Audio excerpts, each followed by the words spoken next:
તુલસી ને વરવાને જાય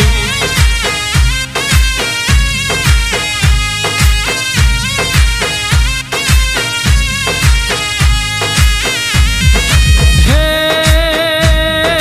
બેસતા વર્ષના લગ્ન લેખ રે લખાણા વરધી આવે 11 ને તિથિ 11 મારો ઠાકર પરણવાને જાય હોજી રે માતા તુલસી ને વરવા